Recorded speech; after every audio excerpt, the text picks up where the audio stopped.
Jésus affirme solennellement qu'il est là, dans l'étranger, dans le réfugié, dans celui qui est nu et affamé. Le pape reprendra-t-il ses propres paroles tout à l'heure à Marseille, où il est attendu en fin de journée? François conjugue au singulier un phénomène que l'on envisage au pluriel et qui change de nature avec le nombre. C'est bien sûr le phénomène des migrations dont on parlera. En fait-il trop sur les migrants? Les médias, nous autres, en faisons-nous trop? Peut-être, sauf que cette question sans réponse surgit à un moment où l'Europe fait de nouveau face à un pic migratoire. On va en parler avec nos débatteurs ce matin. Autre sujet également dans l'actualité, c'est ce conflit oublié de l'Arménie qui revient, j'allais dire par la petite porte de l'actualité, parce que finalement on en parle peu. On essaiera de le raviver et de raviver aussi l'attention qu'on peut lui porter. Et puis au menu également, la visite de Charles III.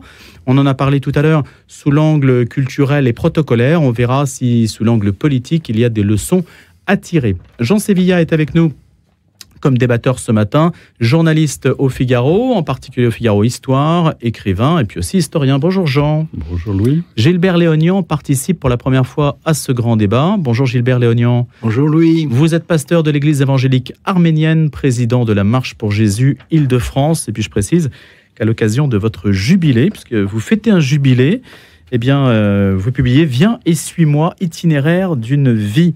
Vous êtes né à Marseille et vous êtes arménien, donc vous êtes doublement dans l'actualité ce matin. Je vais commencer peut-être, tenez avec vous, Jean, sur cette question de la visite du pape qui arrive en France. C'est un grand événement pour vous? Alors, il n'arrive pas en France, il arrive à Marseille. C'est lui-même qui l'a dit, donc il faudrait quand même respecter la vérité des faits. Alors oui, évidemment, c'est un événement pour l'État français, malgré tout, puisque le souverain pontife, qui est chef d'État, vient sur une partie du territoire français. C'est évidemment un événement pour l'Église de France, même si le pape l'a dit plusieurs fois, il ne rend pas visite à la France, ni même à l'Église de France. C'est ponctuellement à Marseille qu'il vient, et le cardinal Aveline, qui est un homme affable et habile, a réussi à arracher au Saint-Père l'idée de célébrer la messe qui n'était pas prévue dans le plan initial. Donc, je crois qu'il y a à peu près 50 000 catholiques qui vont aller écouter le pape François, assister à la messe qu'il va célébrer au stade Vélodrome, qui est un lieu habituellement consacré à d'autres festivités. Il y a beaucoup d'événements entre le rugby, le foot. Oui, donc je crois qu'on peut féliciter les gens qui s'occupent de la partie logistique de cette affaire, parce que ça ne doit pas être simple. Écoutez, donc le pape est attendu. Moi, ce qui me touche, c'est le moment où il va être à Notre-Dame-de-la-Garde, parce que là, on est dans, pour le coup, je veux dire, autant le Saint-Père, parfois, a des phrases ou des propos ou des prises de position qui peuvent susciter des débats. Là, le pape, dans ce lieu marial, qui est un symbole catholique par définition, mais marseillais en plus, enfin, il y a la Bonne Mère, il y a toute une symbolique extrêmement forte, une symbolique marseillaise aussi. Enfin, je veux dire, même les musulmans de Marseille, qui sont sans doute plus nombreux que les catholiques d'ailleurs, 250 000 musulmans à Marseille, sont sensibles à la Bonne Mère. Donc ça, c'est quelque chose de très très fort. Et le pape, donc c'est à 18h, il y a une stèle dédiée aux morts en mer, donc il y a les migrants et les réfugiés. Il n'y a pas que les migrants, il y a les marins aussi qui sont morts en mer. Donc on aura peut-être une image comme Jean-Paul II au Mont Nebo, vous voyez, une image très très forte. Peut-être que c'est ça que les caméras de télévision vont retenir. On verra ça tout à l'heure à 18h. Pour vous, c'est l'événement clé, Jean? Pour moi, c'est l'événement qui me touche le plus. Voilà. Là, on attend peut-être le plus. Oui, parce qu'il y a à la fois une symbolique humaine, spirituelle, qui me semble très forte. Gilbert Léonian, c'est votre avis aussi? Écoutez, moi, je suis très sensible à tout ce qui touche Marseille, puisque je suis Marseillais. Je suis né à Marseille. J'ai vécu 40 années de ma vie à Marseille, toute mon enfance, ma jeunesse. J'ai fait mes études là-bas jusqu'au baccalauréat.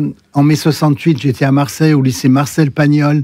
Donc, je suis imprégné par cette ville, déjà en tant que Français d'origine arménienne, et on parlera après de l'accueil de Marseille à mes grands-parents. Mais en plus, j'ai exercé 2 mandats pastoraux de 2 fois 10 ans à Marseille, un dans les quartiers Est, un peu populaires, ensuite à Beaumont, dans le 12e arrondissement. Et cette ville est une ville différente de beaucoup d'autres villes. Certains l'aiment, d'autres ne l'aiment pas. Moi, je l'aime. Et voilà, je suis très touché que le pape vienne à Marseille, parce que je crois que cette ville a une mauvaise image. Et je crois qu'il faut rectifier cette image. Tout n'est pas négatif à Marseille. Il n'y a pas que des banlieues avec des kalachnikovs, il n'y a pas des banlieues qu'avec la drogue. Il y a des gens normaux à Marseille, comme moi, entre autres, et d'autres, où on a vécu des moments forts. Et l'été dernier, j'étais encore en vacances à Marseille. Je suis attiré par cette ville. Les quartiers, les gens, la façon dont la ville aussi accueille les émigrés. Même si aujourd'hui, c'est pas simple. Mais je crois qu'il faut pas oublier qu'il y a quand même à Marseille, sur 1 million d'habitants, 100 000 Français d'origine arménienne. Nous avons trouvé notre place dans cette ville. Est-ce que les Arméniens vivent dans un quartier ? Non, les Arméniens sont dispersés dans plusieurs noyaux villageois. Il y en a à Saint-Loup, il y en a à Saint-Antoine, il y en a à Beaumont, il y en a dans d'autres quartiers. Et dans chaque quartier, il y a une église. Faut pas l'oublier. Marseille, on parle beaucoup des nouvelles vagues d'émigration avec l'islam en particulier, que je respecte. Mais il y a des chrétiens qui viennent d'ailleurs et qui ont trouvé leur place, non seulement au niveau de leur famille, de leur travail, au niveau de la culture, au niveau de la foi. Il y a 10 églises arméniennes à Marseille. Et dans chacune de ces églises, il y a un rayonnement de la foi. Nous sommes participants de la vie de cette ville. Et on parlera après du dialogue œcuménique. Nous sommes investis dans les relations avec les autres communautés chrétiennes. Le christianisme est encore un ciment, en fait, de la ville de Marseille. Tout à fait, parce que finalement, on se rend compte d'une chose, c'est que tous les hauts lieux marseillais sont chrétiens. Ça commence par Notre-Dame de la Garde. Vous savez que j'ai des... Qui est un sanctuaire diocésain d'ailleurs. Hein. Ça n'est pas un sanctuaire... Vous savez que j'ai une triple origine chrétienne. Je suis français d'origine arménienne, chrétien, mais ma grand-mère était catholique, mon grand-père était apostolique arménien, je suis pasteur, donc je suis d'abord chrétien. Et donc, dans le dialogue entre les églises, là encore, Marseille est un lieu fort. Vous êtes à vous tout seul une mosaïque, Gilbert Léonian. Philippe Clanchet nous a rejoint à l'instant même. Bonjour Philippe. Bonjour. Vous êtes journaliste et vous collaborez à plusieurs titres, dont Nouvelle Cité, Réforme, Témoignages chrétiens. La visite du pape à Marseille, on a évidemment commencé par ça et on va s'y attarder. Un peu ce qu'on attend. Je n'ai pas posé la question à Gilbert Léonian de ce qu'il attendait de la visite du pape, mais il va nous répondre dans un instant. Je vous pose la question, Philippe. Alors, je voudrais juste revenir sur ce que vient de dire notre ami à l'instant. Moi, il se trouve que j'ai fait un article pour Réforme qui m'a demandé un petit peu comment les protestants attendaient cette visite. Et ils m'ont dit qu'ils étaient très heureux parce que d'abord, l'Église catholique les avait tout de suite mis dans le coup avec l'idée qu'un événement comme ça, c'est titanesque à l'échelle d'une communauté, que toutes les communautés chrétiennes sont vivantes mais faibles et qu'elles ont besoin de tout le monde. Et donc les protestants ont dit, nous on a été invités et on a été très heureux de ça. Et on m'a dit aussi ce que vous venez de dire à l'instant, c'est-à-dire qu'il y avait une tradition de dialogue œcuménique très forte, d'excellentes relations entre les églises à Marseille, toujours avec cette idée qu'il y a besoin de s'unir pour faire réussir cette ville qui par ailleurs a un certain nombre de difficultés, on les a évoquées. Donc je crois qu'il y a cette idée que Marseille est une ville qui vit la coexistence entre chrétiens, entre religions également. Il y a vraiment une bonne ambiance et je pense que c'est intéressant pour aborder toutes les difficultés de la Méditerranée que vient poser le pape aujourd'hui et qui a commencé, parce que l'histoire ne commence pas aujourd'hui avec l'arrivée du pape. Ça fait une semaine qu'il y a des gens qui travaillent, des jeunes de tout le pourtour méditerranéen, des évêques également qui travaillent toute cette semaine. C'est dans un contexte méditerranéen, voilà. Mètre 23. On a beaucoup parlé de la spécificité de Marseille. Marseille, je crois que c'est une ville qui a ses difficultés, mais qui vit assez bien la place des religions qui travaillent ensemble dans le même sens. Bon, est-ce qu'il en fait trop sur les migrants, le pape François? Philippe? Alors, c'est un de ces grands... Bon, on l'a dit et redit, c'est un de ces grands combats. Ce qui est intéressant, c'est de voir qu'il a deux axes qui sont très forts en dehors des axes typiquement ecclésiaux, qui sont effectivement cette question du migrant comme figure absolue du pauvre dans la société d'aujourd'hui, et puis l'écologie. Et les deux faits étant étonnamment liés. Je pense qu'il faut faire le rapprochement. Le 4 octobre, la fête de Saint-François d'Assise, il va y avoir une nouvelle version de Laudato Si. Et on sait très bien qu'une des conséquences majeures du dérèglement climatique, qui est notamment dénoncé par les chrétiens à travers le pape, eh bien, une de ces conséquences, ça va être des mouvements de population majeurs. Et si aujourd'hui, on doit gérer des dizaines de milliers de migrants dans le monde et en Europe, puisque l'Europe n'a qu'une petite partie des migrations mondiales. Là aussi, il faut arrêter les fantasmes. Les migrants, ce n'est pas un problème de l'Europe et des pays riches, c'est un problème de toute l'Afrique et du monde entier. Eh bien, ces difficultés, elles vont être décuplées dans les décennies qui viennent. Donc à votre avis, c'est le discours qu'il tient. On essaie de jouer un petit peu les prophètes de son discours, on est juste avant. Donc à votre avis, il va lier écologie et migration. Alors le principe du tout est lié, qui est un truc très très bergolien, effectivement, l'engagement social, le respect de l'homme, l'écologie, les migrations, tout ça c'est lié. À mon avis, il faut voir ça, que les migrants, c'est pas un problème d'aujourd'hui ni des années qui viennent, c'est un problème du siècle. J'en sais bien. Alors, on va attendre pour commenter les propos du pape à Marseille. Je n'ai pas dit de commenter, j'ai dit de prophétiser. Sur une antenne comme celle-ci, on peut se le permettre. Prononcé, voilà. Donc, mais il y a quand même beaucoup d'antécédents, puisque le pape parle des migrants 2 fois sur 3, donc quand il parle, donc il en parle beaucoup. C'est une obsession pour vous ? Oui, on a l'impression qu'il est obsédé par cette question. Alors, c'est une question fondamentale. Là-dessus, nous sommes bien d'accord.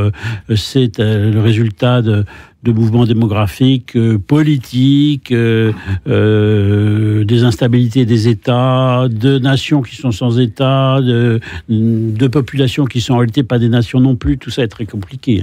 C'est un phénomène mondial, ça affecte l'Amérique, ça affecte l'Afrique, etc., etc.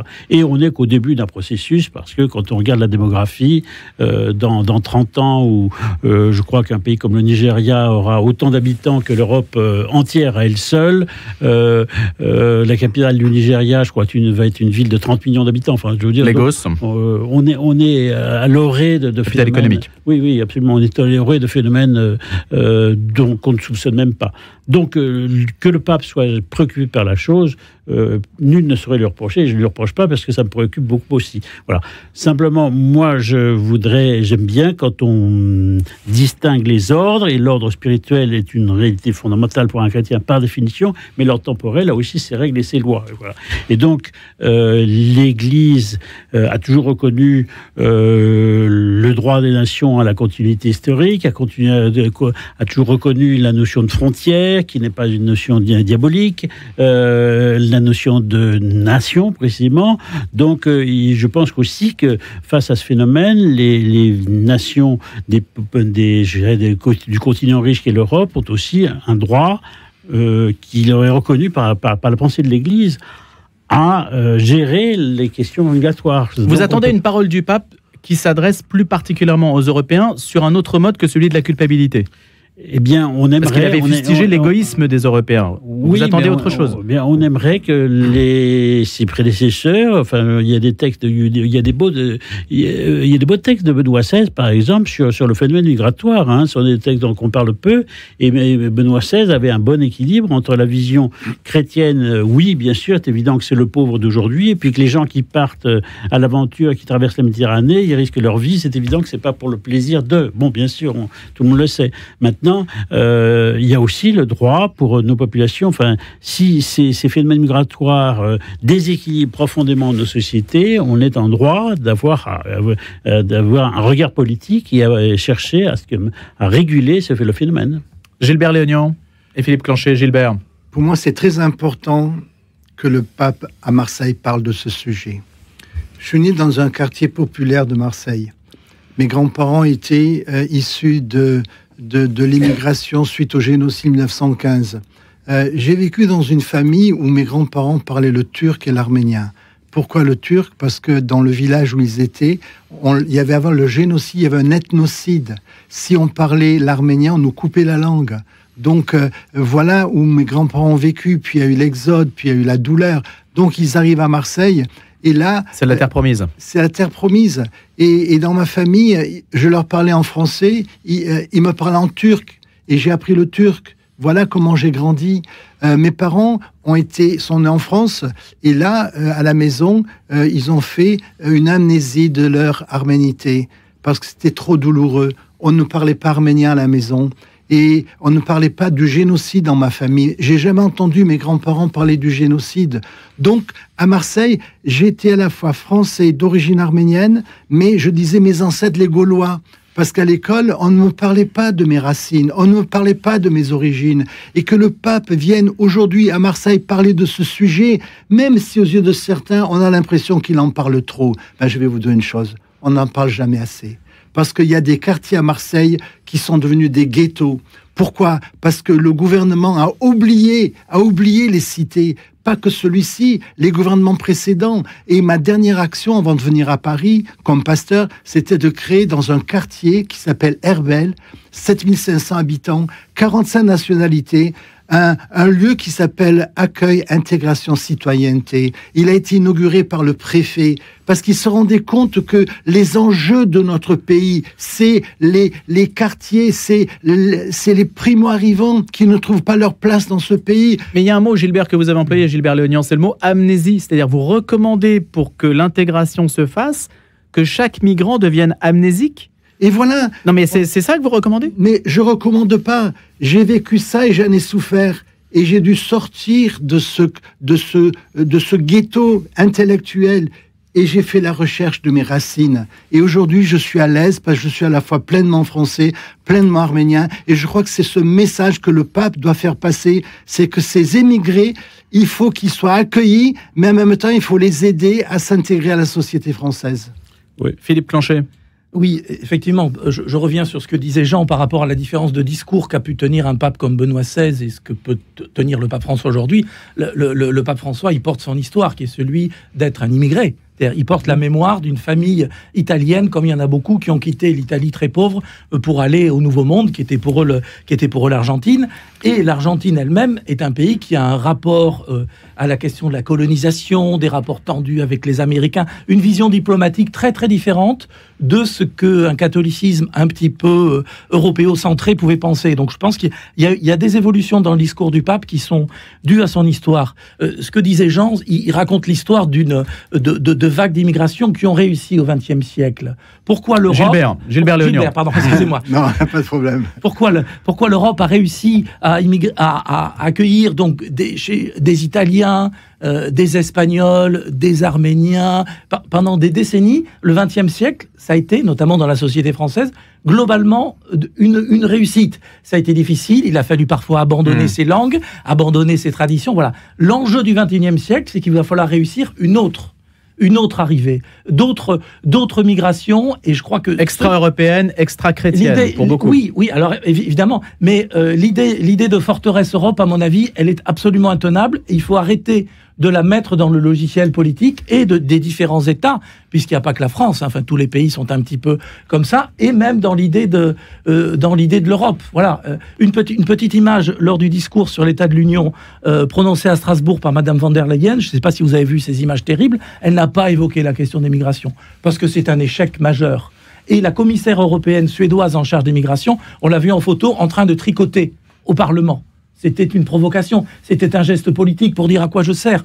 Pourquoi l'Europe ne prend pas ça à bras-le-corps ? Parce que les États sont très divisés, parce que les États, chacun, se dit « je veux me fermer parce que je ne suis pas en état d'ouvrir ». Or, je pense vraiment que ces barrières-là sont intenables. Ce qu'il faut, c'est trouver un moyen d'organiser quelque chose qui est dans le sens de l'histoire. Ça fait peut-être pas plaisir, c'est peut-être difficile, c'est peut-être compliqué économiquement, mais je pense qu'il faut penser avec ce phénomène-là, plutôt que de penser comment on va faire des barrières et comment on va les faire toujours plus haut pour éviter que les gens n'arrivent. Les ponts plutôt que les murs, hein, c'est ce que dit le pape François, c'est ce qu'il a dit à Donald Trump quand il s'est rendu en Amérique. Le sens de l'histoire, ça existe pour vous, j'en sais bien. Non, d'abord, il n'y a pas de l'histoire. Je veux dire, l'homme est maître de son destin et les institutions peuvent influer sur la réalité des choses. Enfin, il y a des mouvements longs de l'histoire, lourds, mais enfin, on peut jouer. Il y a une liberté de l'homme, comme le politique. Voilà. Alors, l'immigration des années 1920, moi, je trouve qu'il y a quelques années, je ne suis pas arménien, mais j'avais travaillé sur cette question. C'est un exemple extraordinaire d'intégration à la France. C'est une intégration réussie, mais on était aussi dans une ambiance socio-culturelle qui fait que les petits Arméniens qui arrivaient, on leur a appris à devenir français, si vous voulez. Aujourd'hui, on arrive c'est en gros, venez comme vous êtes. Donc, il y a un problème d'intégration qui est fait que la France, en fait, c'est l'ensemble de la société européenne qui doute d'elle-même, qui, au fond, doute de son propre modèle, de son propre modèle civilisationnel, et hésite à transmettre son système de valeurs aux primo-arrivants. Et on ne propose rien pour vous. On ne propose rien, oui, venez comme vous êtes. Donc, voilà. Et pour ce qui est du silence de la génération de vos grands-parents, je pense qu'il y a un phénomène aussi qui est lié au phénomène traumatique on a vu le même phénomène avec les générations chez les Juifs, les gens, le post-Shoah, c'est-à-dire que les gens qui avaient vraiment vécu ne parlaient pas, en fait. Et c'est à la deuxième, troisième génération que les descendants de victimes de la Shoah ont commencé à parler, à explorer cette question-là. Donc, ce n'est pas, je ne pense pas qu'il y ait... on est là avec les primo-arrivants d'aujourd'hui qui arrivent de partout, du monde entier, sur nos côtes. On est dans un schéma tout à fait différent. Et je pense qu'on s'affaiblit nous-mêmes dans la mesure où si on ne cherche pas à leur enseigner quelque chose, si on leur propose pas un modèle, ils ne risquent pas de s'intégrer. Pour s'intégrer à quelque chose, encore faut-il que ce quelque chose soit présenté, expliqué, et qu'il soit souriant. Une démarche proactive. Ce que dit le pape François, il dit l'accueil, mais l'accueil nous appelle à la responsabilité puisqu'on doit faire en sorte de ne pas se contenter d'accueillir en laissant en déshérence porte de la chapelle des gens dans la rue, quoi. C'est tout. Ça, c'est une certitude. Mais... Donc vous êtes sur la même ligne que le pape, en fait, Jean. Je n'ai pas tout à fait l'impression. On va continuer à travailler tout ça, Philippe Clanchet. Je pense que la volonté de s'intégrer des migrants, elle est là, à 95%. Qu'est-ce qui vous fait dire ça ? Tous les exemples des gens qui arrivent, leur demande, c'est quoi ? C'est de s'installer, d'arriver, de vivre, de travailler. Les jeunes gens qui mettaient le feu à la France au mois de juin, je n'ai pas le sentiment qu'ils avaient c'est des réalités qui ne sont pas tout à fait les mêmes. Je parle des gens qui arrivent.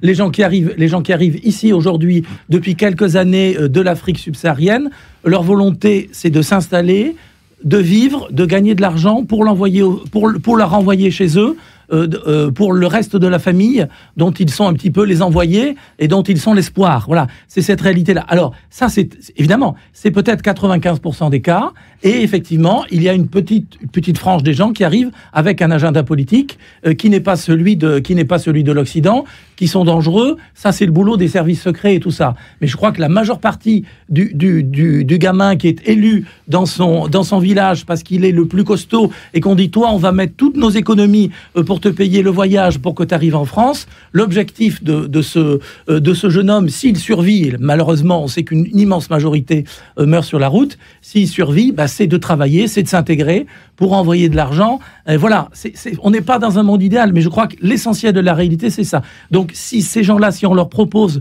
de s'intégrer dans la société française, ça ne posera aucun problème. Et alors, certaines fois, les problèmes d'intégration viennent justement du traumatisme du voyage. Et on peut penser que si le voyage se faisait de façon plus sereine, plus encadrée, et s'il n'avait pas peur de mourir tous les jours en traversant l'Afrique, peut-être qu'il n'arriverait pas avec des traumatismes psychologiques qui font que l'intégration est plus difficile. Alors, beaucoup d'éléments. Une réponse, Jean Sévillat, juste avant de se quitter, ou Gilbert Léognan, il nous reste une quarantaine de secondes. Dans tous les cas, l'Europe n'aura pas les moyens d'intégrer 500 millions d'individus s'ils veulent arriver. Il y a des problèmes d'échelle. Il y a des problèmes d'échelle qui sont fondamentaux et qui sont des problèmes aigus aujourd'hui. Voilà. Moi, je redis que le grand défi de la France, c'est les cités. Avec, bien sûr, les primo-arrivants, mais déjà ceux qui sont là depuis plusieurs décennies. Je pense qu'il faut trouver le moyen de les aider à s'intégrer à la société française. Alors on me dira, ils ne le veulent pas, ils sont pas la même culture, la même religion. C'est vrai, mais c'est pas vrai aussi. Je crois que nous avons un travail d'accueil à faire pour que ces gens-là ne se sentent pas rejetés. Gilbert Léognan, Philippe Clanchet, Jean Sévillat, le grand débat continue après les infos. En présence de Jean Sévillat, de Philippe Clanchet et de Gilbert Léognan, on parle du pape à Marseille, ce qu'il va dire tout à l'heure à 18h, et puis demain au Palais du Pharo pour son discours conclusif, et puis la messe au Stade Vélodrome. Tout cela, c'est à suivre sur notre antenne, et puis on en fera évidemment le compte-rendu lundi matin. J'ai l'occasion d'aller à Marseille dans quelques temps et de suivre tous ces événements de visu, donc je vous dirai ce que j'en pense, ou du moins j'essaierai de vous dire ce que ceux que j'ai rencontrés en pensent. Ça sera tout à fait intéressant. Je pose une question directe un petit peu corrosive, comme à mon habitude, j'espère. Peut-on être catholique et ne pas vouloir accueillir les migrants ? C'est une question que je vous pose, parce que je pense que beaucoup de gens se la posent, cette question-là. Gilbert Léognan, Philippe Clanchet, Jean Sévillat.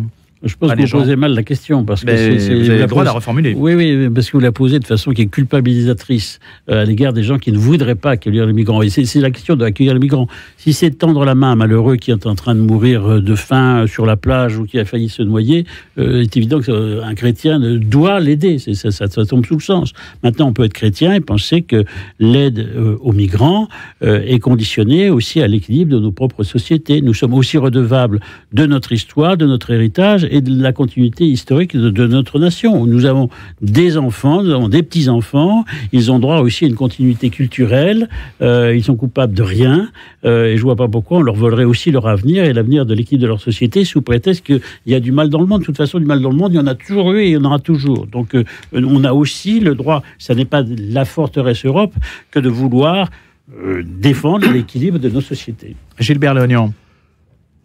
De mon point de vue, le message fondamental de l'Évangile se trouve dans l'Évangile de Luc, lorsque Jésus dit « L'Esprit du Seigneur est sur moi et il m'a oint pour annoncer une bonne nouvelle aux pauvres. » Le pauvre dans la Bible, le pauvre dans le ministère de Jésus, le pauvre dans le ministère de l'Église, c'est de pouvoir annoncer la bonne nouvelle de l'amour de Dieu à tous les hommes.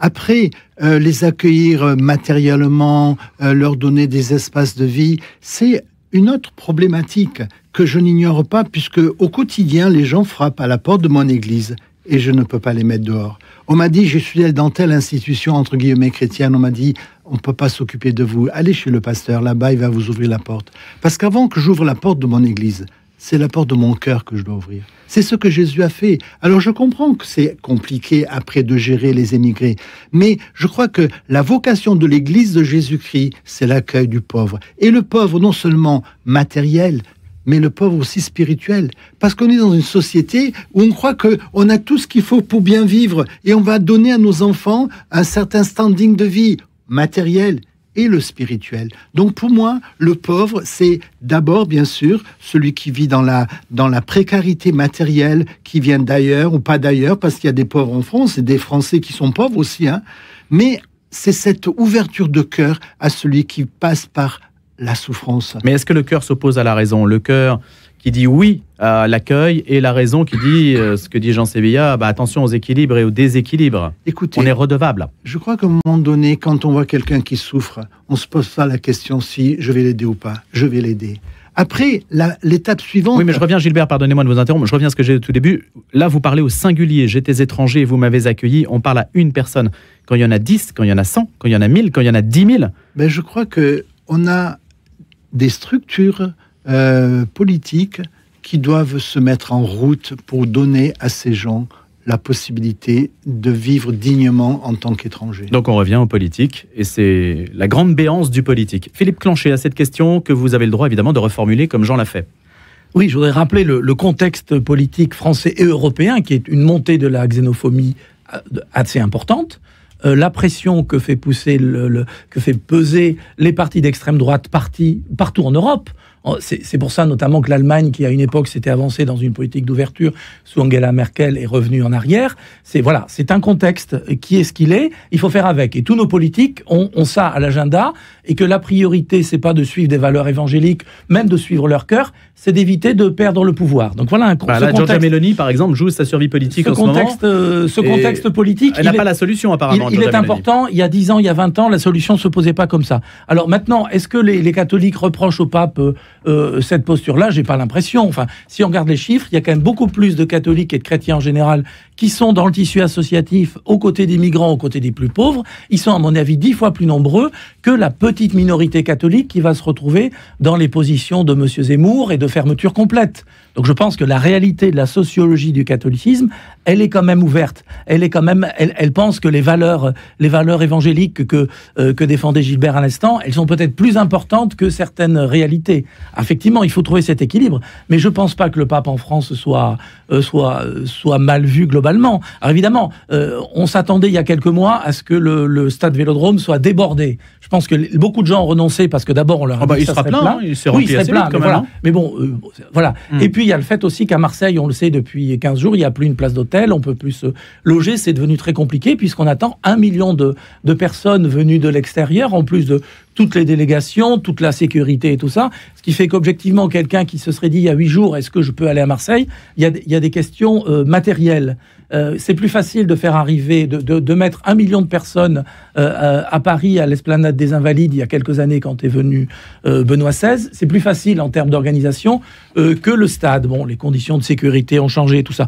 Donc, je ne pense pas qu'il faille voir un quelconque désamour de la France pour le pape François. Je pense que tous les Français sont fiers qu'ils viennent, même si les Marseillais le sont encore plus, puisqu'effectivement, ça a été dit, ils considèrent qu'ils viennent voir Marseille.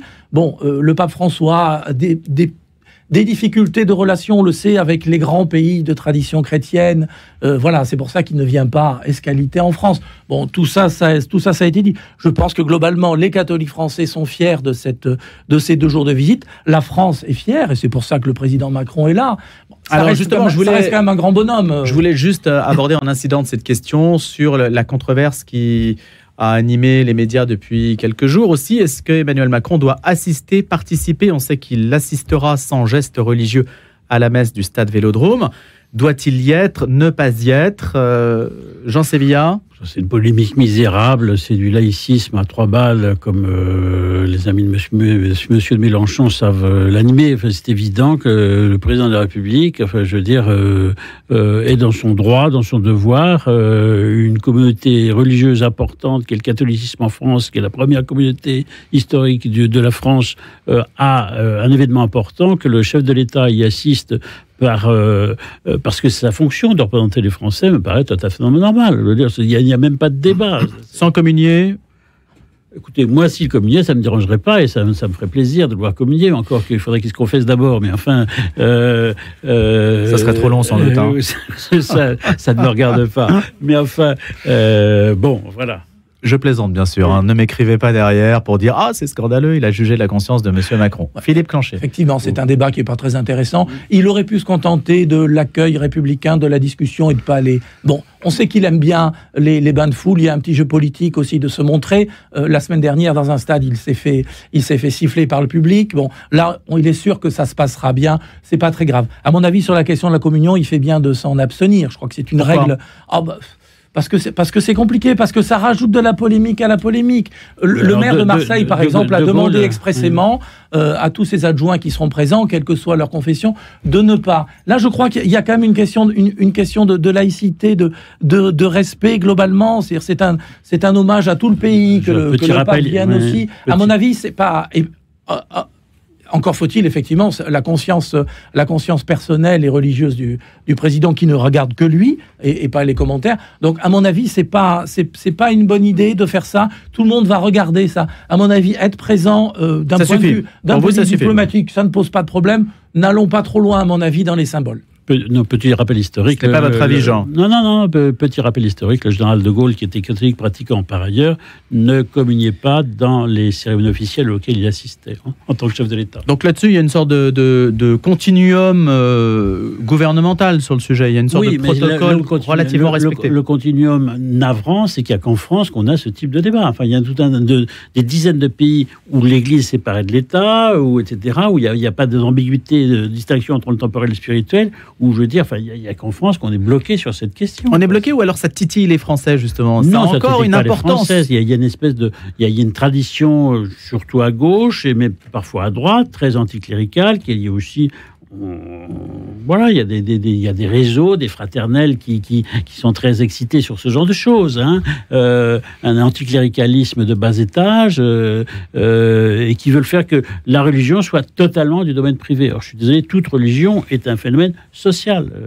Même si la conviction est de l'ordre de l'intime, toute religion est un phénomène extérieur. Donc on ne peut pas intérioriser totalement la religion, c'est absurde. Gilbert Legnan, sur ce point-là, précisément, Emmanuel Macron assistait à la messe et puis la communion. Je crois que c'est sa place. Et la sagesse qu'il a, c'est de ne pas communier pour ne pas provoquer. Je crois qu'il y a une fausse notion de la laïcité en France qui a été dit par mon ami, c'est le laïcisme. Il faut arrêter de considérer la foi comme une menace. La foi et la foi chrétienne n'est pas une menace. Nous, les chrétiens en France, on apporte du lien social, on apporte des valeurs, on donne un espoir, une espérance à ceux qui n'en ont pas. Et je pense qu'au jour d'aujourd'hui, que le président soit là, je trouve que c'est le témoignage de son respect pour les chrétiens et les chrétiens catholiques, mais pour les chrétiens en général. On est fatigué d'être mis à l'index en tant que chrétien. Vous savez que je suis avec la Marche pour Jésus. Et donc, nous avons... Ah, il y a un téléphone qui s'est déclenché. C'est peut-être le vôtre, Gilbert, mais c'est pas grave, continuez, allez-y, ça fait partie de la vie. On est fatigué de quoi, estimez-vous, Gilbert Léognan, qui essaie d'éteindre son téléphone? Allez, on va y arriver. On est fatigué d'être mis à l'index dès que dans la sphère publique, on parle de notre foi chrétienne. Vous savez que je suis avec la Marche pour Jésus, vous m'avez reçu. Oui, la Marche pour Jésus. Nous étions 15 000 aujourd'hui, cette année, dans les rues de Paris, à proclamer sereinement, avec joie, notre foi en Christ, en Jésus. Mais quel est le mal que nous faisons ? Voilà, je crois qu'aujourd'hui, la présence du président nous montre le respect qu'il a pour cette famille chrétienne, catholique, mais au sens là chrétienne, et je crois que c'est un signal positif. Gilbert Léognan, Jean Sévillat, Philippe Clanchet.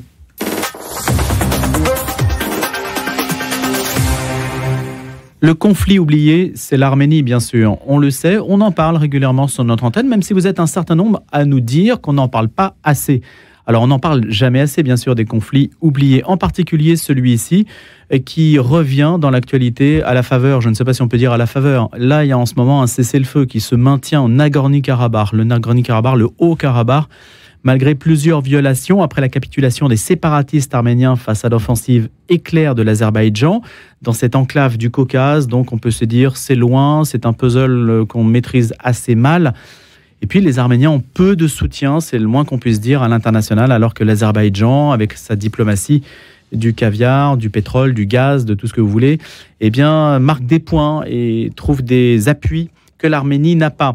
Une occasion donc d'en parler de ce qui se passe en ce moment et de savoir ce que l'on peut essayer de faire et ce qui est de l'ordre de la responsabilité aussi des politiques. Jean Sévillat. Écoutez, c'est terrifiant parce qu'on assiste à une sorte de tragédie dans un silence total. Enfin, si j'étais vulgaire, je dirais que tout le monde s'en fout, quoi. Je veux dire, on est en train de... Il y a d'abord cette petite enclave, l'Artsakh, le Haut-Karabakh, qui va être avalée par l'Azerbaïdjan et on ne sait pas, mais on peut trop deviner malheureusement avec tout ce qui s'est passé au cours des derniers mois, la réalité de la façon dont ça va se passer. On peut s'attendre que le nombre de victimes soit très important.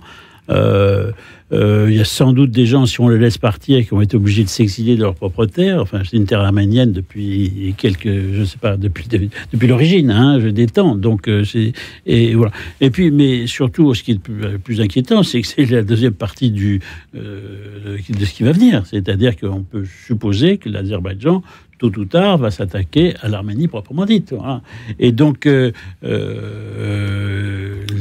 peuple arménien, en effet, est seul, abandonné de tous. Il n'a pas de pétrole, il n'a pas de gaz, pas dans les. Et donc il y a une sorte d'indifférence. C'est-à-dire que alors ça, si des colloques, des articles pour dire on va vous aider, on vous aime, vous êtes les chrétiens, vous aurez présenté l'histoire depuis voilà. Mais dans la pratique, Première nation chrétienne, etc. Ça on l'a entendu 30 000 fois. Mais les gestes, où sont les gestes, les actes? Il n'y en a pas. Voilà. Quelques déplacements à la faveur d'une campagne présidentielle. Oui, il y a des hommes politiques qui sont allés sur place. Oui, voilà, il y a se donner bon genre avant de se prononcer devant les électeurs, c'est toujours avec bien. Des arrière-pensées, bien sûr. Évidemment, mais donc c'est navrant et moi ça me fait penser aux abandons de l'entre-deux-guerres. On avait lâché l'Autriche, on a lâché la Tchécoslovaquie, enfin devant les ambitions de Hitler, et on a prodigué à ces pays des belles paroles, mais qui n'ont été suivies d'aucun acte. Et un jour, Hitler a envahi ces petits pays. Voilà, il y a un phénomène assez identique qui est terrifiant. Le président azerbaïdjanais n'accepterait pas de se faire hitlériser ainsi, je sais bien. Je pense pas, oui. Gilbert Léognan. Ce que nous vivons, c'est un drame affreux. Moi, je reprendrai cette parole de Jésus dans le jardin de Gethsémanée. Mon âme est triste jusqu'à la mort. Nous vivons un nouveau chemin de croix. Mes grands-parents ont fui la Turquie après le génocide de 1915. 1,5 million de morts. Nous avons tout perdu. Notre terre, nos églises, nos écoles, la vie. Et l'Arménie était beaucoup plus vaste qu'aujourd'hui. Et l'Arménie était plus vaste. 108 ans après le génocide, nous vivons un nouveau génocide. Au vu et au su de tout le monde. Le monde entier sait ce qui se passe en Artsakh. Le monde entier. Personne ne bouge. Aujourd'hui, des dictateurs comme Aliyev, comme Erdogan, comme Poutine, sont en train d'effacer les traces d'un peuple qui a 3000 ans d'histoire. L'Artsakh, c'est le berceau de l'Arménie. Déjà au IVe siècle, Saint Grégoire l'Illuminateur et Mesrop Mashtots, qui a inventé l'alphabet, l'école où l'alphabet au 5e siècle a été inventé, Amasya, c'était au Karabakh, c'était en Artsakh. On est en train de nous voler notre histoire, de nous voler nos terres, de nous voler notre identité, de nous voler notre droit de vivre sur nos terres sereinement. Le peuple arménien n'a jamais fait de guerre, de conquête, à part une fois. Le peuple arménien est un peuple pacifique. Vous nous connaissez en France. Nous ne sommes pas des gens dangereux. Et je me posais la question, Gilbert Léonien, c'est justement, il y a beaucoup d'Arméniens en France, ainsi que vous l'avez rappelé, qui sont arrivés en particulier à Marseille. Oui. Et on a le sentiment que cette présence-là n'a pas de levier diplomatique important. Vous voyez que ce n'est pas une communauté qui fait du lobbying. Les Arméniens, nous sommes naïfs. On fait confiance à ceux qui nous reçoivent, qui nous écoutent, qui nous font des promesses. Mais finalement, on a été trompés jusqu'à aujourd'hui. On a été ignorés jusqu'à aujourd'hui. Nous luttons depuis 108 ans pour la reconnaissance du génocide. La France l'a reconnu en 2001. Super. Et je remercie la France et ses gouvernements successifs. Mais quand un pays est en train de mourir, quand un peuple est en train de se faire exterminer, qu'aujourd'hui personne ne bouge, et Aliyev, il est diabolique, parce que il y a eu d'abord la guerre des 44 jours, le 27 septembre 2020, on a perdu 5000 jeunes. 5000 jeunes sont morts, massacrés. En particulier par les drones. Et les drones israéliens.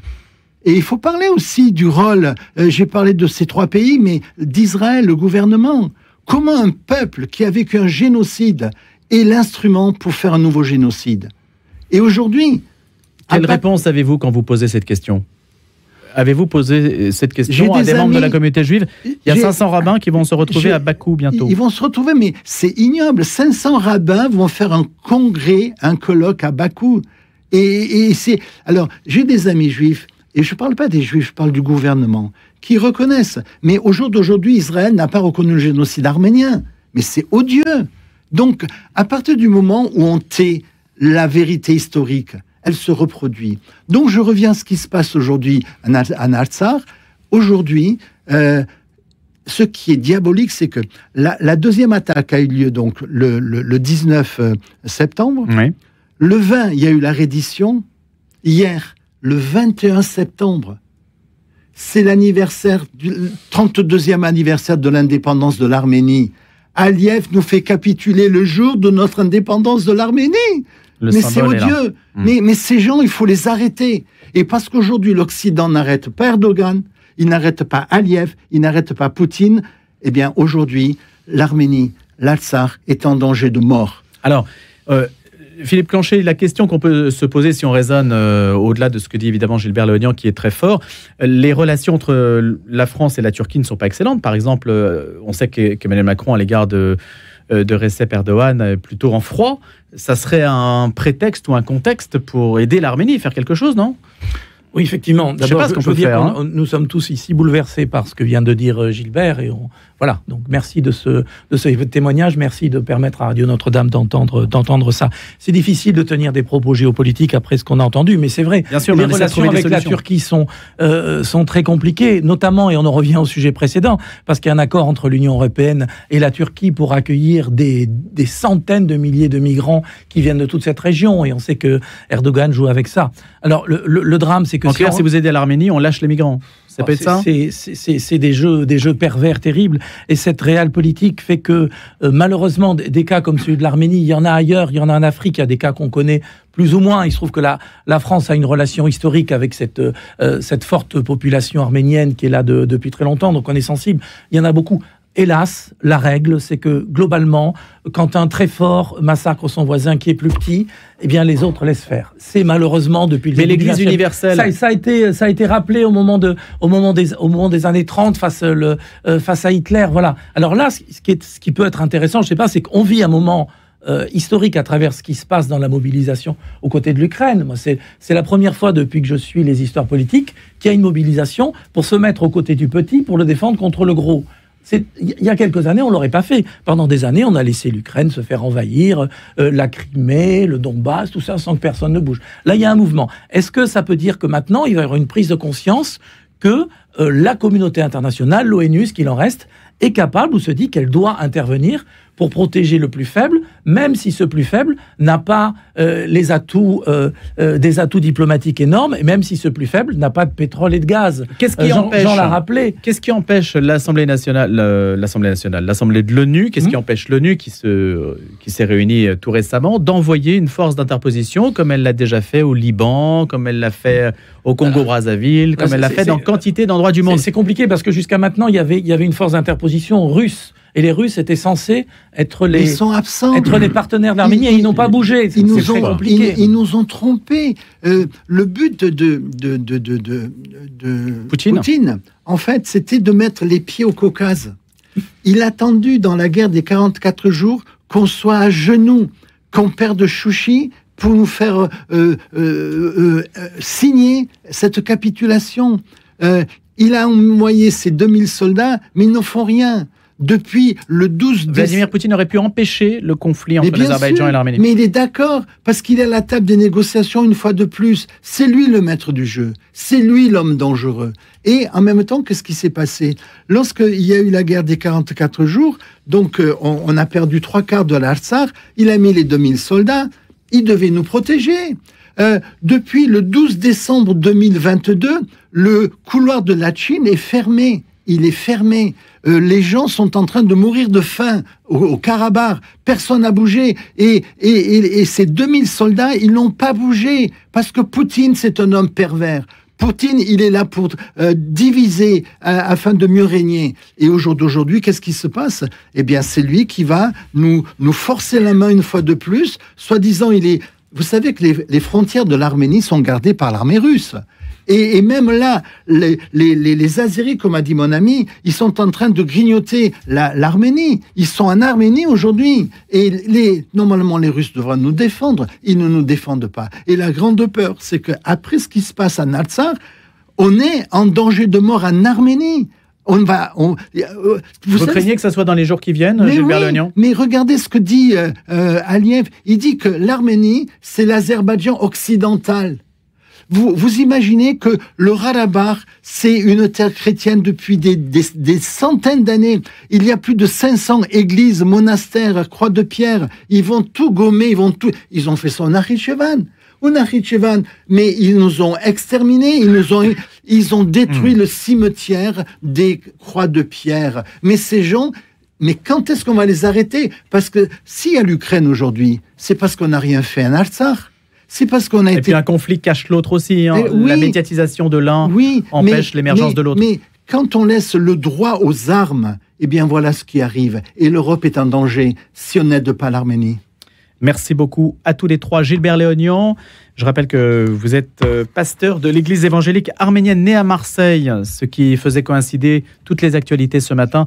Jean Sévilla, journaliste au Figaro, historien, écrivain. Philippe Clanchet, journaliste également. Je vous remercie tous les trois et à bientôt pour un prochain grand débat.